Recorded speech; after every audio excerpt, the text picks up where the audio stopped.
ஞாயிற்றுக்கிழமை கண் முழிச்சதும் சூடான இட்லிக்கு சுவையான மட்டன் குழம்பு ஊற்றி சாப்பிட்டா எப்படி இருக்கும். இது இல்லாமல் ஞாயிற்றுக்கிழமையே முடியாது. இந்த கறி குழம்பு கிராமத்து ஸ்டைலில் செய்கிறதுக்கு மசாலா வறுத்து அரைச்சிக்கலாம். மல்லி, சீரகம், மிளகு, பட்டை, கிராம்பு, வரமிளகாய், சாப்பாட்டு அரிசி, கருவேப்பிலை இதெல்லாம் ஒரு வடை சட்டியில் போட்டு நல்லா வறுத்து அரைச்சி பொடி பண்ணி வச்சுக்கோங்க. இப்போ அதே வடை சட்டியில் கொஞ்சமாக எண்ணெய் ஊற்றி 10 பல் சின்ன வெங்காயம், ஒரு மீடியம் சைஸ் தக்காளி, 2 பல் பூண்டு சேர்த்து நல்லா வதக்கி அரைச்சி பேஸ்ட் பண்ணி வச்சுக்கணும். நான் 1/2 kg மட்டன் தான் எடுத்திருக்கேன். அதுக்கான மசாலா மட்டும் தான் நான் ரெடி பண்ணியிருக்கேன். உங்களுக்கு நிறைய வேணும்னா எக்ஸ்ட்ரா போட்டு அரைச்சிக்கோங்க. இப்போ கறி வேக வச்சிடலாம். குக்கரில் எண்ணெய் ஊற்றி கருவேப்பிலை போட்டு மட்டனையும் போட்டு கல்லுப்பு, மஞ்சள் தூள், இஞ்சி பூண்டு பேஸ்ட்டு, மிளகாய்த்தூள், மல்லித்தூள் மட்டும் போட்டு நல்லா வேக வச்சிடலாம். 4-5 விசில் விட்டாலே போதும்.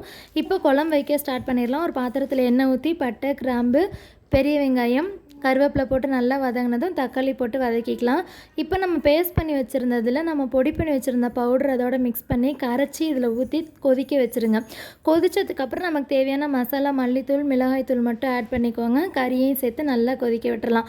இப்போ சைடில் தேங்காய், சோம்பு, கசகசா, பொட்டுக்கடலை மட்டும் அரைச்சி இந்த கொதிக்கிற குழம்போட ஊற்றிட்டு நல்லா மூடி போட்டு 10 நிமிஷம் கழித்து எடுத்திங்கன்னா சுண்டி வந்துடும். நல்ல சூடான இட்லிக்கு இந்த சுவையான கறி குழம்பு ஊற்றி சாப்பிட்டிங்கன்னா சொல்லவா வேணும். டேஸ்ட்டு அப்படி இருக்கும்.